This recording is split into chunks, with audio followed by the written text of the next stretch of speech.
Your philosophy on hip-hop, you're pretty outspoken. You know, I've heard you make mention to not wanting to dilute the music and things that are related in that vein. Exactly what do you mean by that? Well, when I said that about the diluting the music, it made me think. It brought me to myself. And then now I have like this different philosophy on it. It's like hip-hop, when it started, was supposed to be this new thing that, you know, had no boundaries and that was so different than the everyday music, you know, that just took chances. And now it seems like I was starting to get caught up in the mold of exactly what made hip-hop come about. You know what I'm saying? Well, it's not hip-hop if it's, you know what I'm saying? If it's not, as soon as somebody starts singing, it ain't hip-hop. I changed my mind. You know what I'm saying? It could be hip-hop. It's just as long as it has the true to the heart soul in it. It's still hip-hop, so that's my philosophy. As long as there's soul to it, then it's cool. It's still hip-hop. And then hip-hop will live on, because as long as there's soul in it, then it can still, it'll live. So if it has a pop feel, well, I guess the question is, what determines whether or not it has soul? Is it something you can see, feel, you just know it? Well, you could tell, like, you know, the difference between a hit like Make You Dance and My Mind Is Playing Tricks on Me. You know what I'm saying? Which song moves you? Make You Dance by Zap? CNC. Oh. Which song moved you? Actually, both of them. Yeah, okay. Which one? Yeah, okay. Well, there it is. So they both would be hip-hop. In your opinion, they both would be hip-hop. Right. The Make You Dance didn't move me. So you wouldn't classify it hip-hop? But the Ghetto Boys didn't do it. Okay. What are your plans for the next year? To strengthen the Underground Railroad. What do you mean by that? I have a crew called the Underground Railroad and a program called the Underground Railroad, and there's a group called the Underground Railroad. So I want to strengthen that so that next year you won't say, what do you mean? You'll know. You'll be like, I saw him, I heard him, or I've seen it, I heard about it. So what's the concept behind the Underground Railroad? Same concept as Harry Tubman, you know, to get my brothers who might be into drug dealing or whatever it is that's illegal, or that's not into anything, disenfranchised by today's society. I want to get them back into it by turning them on to music.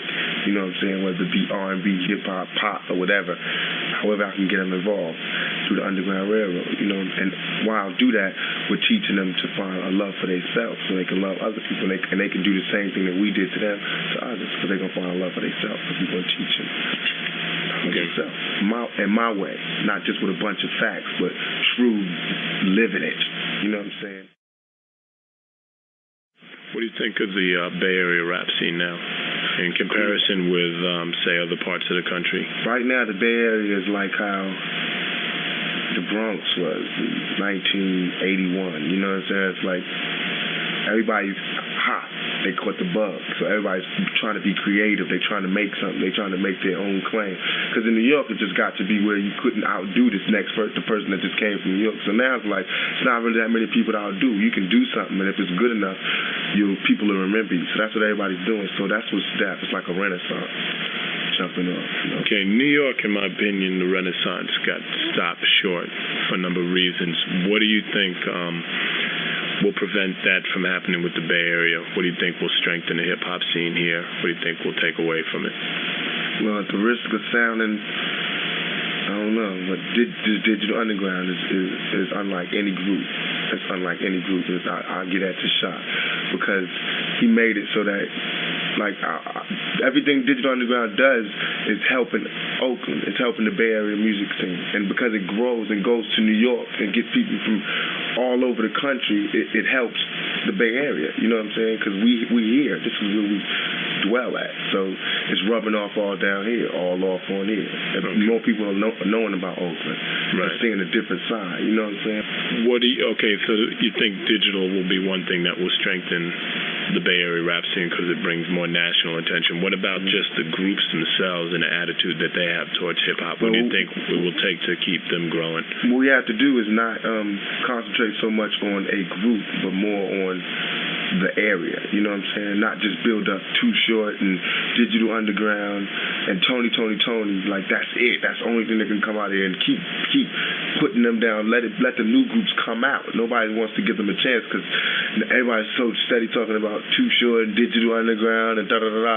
They got to let these other groups come out that's trying to come in, you know what I'm saying? That's coming from the bottom that can really... When you say let them come up, what do you mean? The music industry, give them a chance to shine? Give them a chance. Like, you know, instead of like letting them do interviews where nobody ever reads them, let somebody else, you know, let a good paper interview them.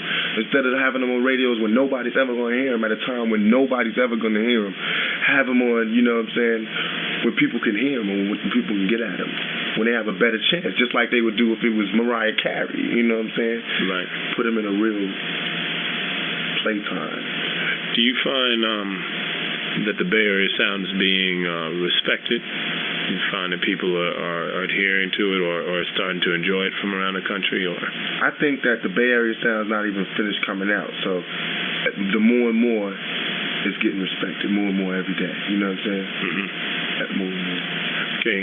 Your brother Mercedes was a rapper and Tony Feel Good.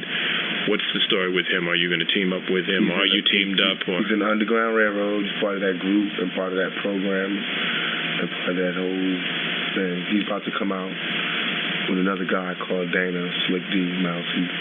They're about to come out with a little something. Okay. Well, so who produced your album? And are you into producing if you did do, you know? I co-produced it along with the Underground Railroad, which was like Shock G, Money B and Raw Fusion, Pee Wee, Jay-Z from Richmond, Stretch and the Live Squad, all over, you know, Underground Railroad. It's really like a life thing, you know what I'm saying? Underground Railroad. It affects everything we do. Is there anything that I should cover that we should know about you? Nothing Gold's coming. Nothing Gold. Just write that one down. Nothing Gold? Nothing Gold. My kids is coming out with a serious message. There's another group? Yeah. Okay. You want to tell me about that? Yeah. Kind of group coming out, Nothing Gold, that I produced. They're like going back to, I went back to my child. All of this stuff that I say in my rhymes now is because of how I grew up. So to handle that, instead of going to psychiatrists, I got a kids group, and we all deal with problems that the younger generation go through these days. Put them into rhymes, so it's like a psychology session listening to that music. You know what I'm saying? That like makes you come to grips with like what you actually do. If you're a black man, you're gonna really trip out because they like really call you out. You know what I'm saying? And to have you deal with them. So it's real wild. I kind of follow you. Can you give me an example? It's like responsibility. It's making us have responsibility again. The kids are telling you to have responsibility again. Okay. Through their music. You know what I'm saying? The way you see. Are they like preaching or they're not preaching? They're just telling you straight up, as if Ice Cube said it. You know what I'm saying? Okay. Or like Scarface said it. They saying it straight up, bluntly. Okay. Coming out of a kid's mouth. You know what I'm saying? It's real wild. Real crazy. Okay. What do you think about the current trends in hip hop? The gangster rap, the Afrocentric rap, the fusion of the singing and hip hop, and some people call it pop rap or whatever. I think ragamuffin. All the real shit is gonna stay. It's gonna go through changes. It's going through a metamorphosis. You know what I'm saying? So it'll bloat up sometimes and get real fat and nasty and greedy, and then the leeches will fall off and it'll be fit and physical and healthy. So hip hop has to go through all of that, but nobody can't make judgments until it's over. You know what I'm saying? Right. What do you think right now the biggest enemies to rap are, or hip hop? Egotistical rappers who don't want to open up their brain. Can you elaborate on it? Like that whole thing with like Oakland is the only place where rap is coming out. New York's the only place it's coming out right now. They booty out there, or they booty over there. They ain't talking about nothing. You know what I'm saying? All of that needs to just die, or else rap's gonna have problems because it's gonna be so immature. Okay. And that's never gonna grow. Immaturity, that's just conflicting words. You know what I'm saying? How can immaturity grow? Right. So we gotta drop all of that.